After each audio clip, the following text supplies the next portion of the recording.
एक बार की बात है। एक बार अध्यापक एक संपन्न परिवार के शिष्य के साथ कहीं जा रहे थे, तो उस शिष्य को कुछ मजाक सूझी, क्योंकि उसको रास्ते में किसी गरीब मजदूर के जूते दिखाई दिए। उसने कहा, अध्यापक से कहा, गुरुजी, अगर हम इस जूतों को छुपा दे तो कितना मजा आएगा।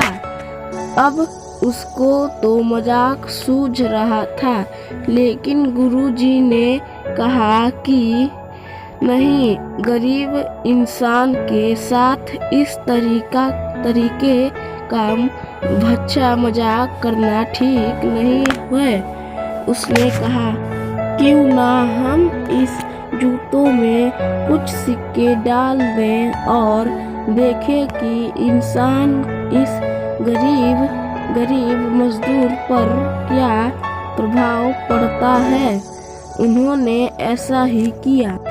जैसे ही मजदूर अपना काम करके लौटा और उसने एक पाँव अपने जूते में डाला, तो उसको कुछ कठोर सा महसूस हुआ।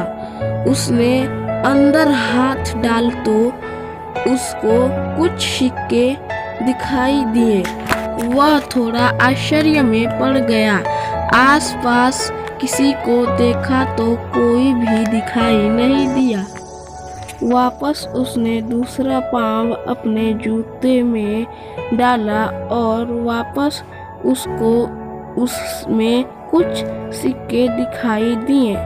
अब दोनों जूतों के सिक्के को उसने अपने हाथ में रखा और प्रभु की तरफ इशारा किया, है प्रभु, पता नहीं किस भले मनुष्य ने यहाँ सिक्के मेरे जूतों में छुपाए हैं, लेकिन जिसने भी छुपाए हैं उसको मेरी दुआ है, ताकि इन पैसों से मैं अपने बच्चों और पत्नी के लिए कुछ खाना और दवाइयाँ ला सकूँगा।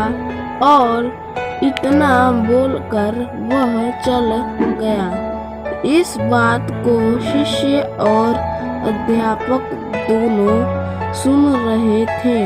अब अध्यापक ने शिष्य से पूछा कि अब तुम मुझे बताओ कि तुम्हें कैसा महसूस हुआ, तुम्हारी पहली वाली मजाक या मेरा यह तरीका। तो उसने कहा कि गुरुजी, मैं आपसे क्षमा चाहता हूँ। अब मुझे समझ आ गया है कि सच्ची खुशी किसी चीज में है। जब हम किसी की मजाक उड़ाते हैं तो हमें कुछ पल का आनंद मिलता है, लेकिन इनसे हमें बद्दुआ मिलती है। लेकिन अगर हम किसी की मुश्किल परिस्थिति में मदद करते हैं और जिसकी भी हम मदद करते हैं उसको भी नहीं पता कि हमने उसकी मदद की है, लेकिन अंदर ही अंदर हमें पता है कि उस इंसान की मदद की है। यही सच्ची खुशी है। जब हम दूसरों की खुशी देते हैं तो हमें सच्ची खुशी मिलती है।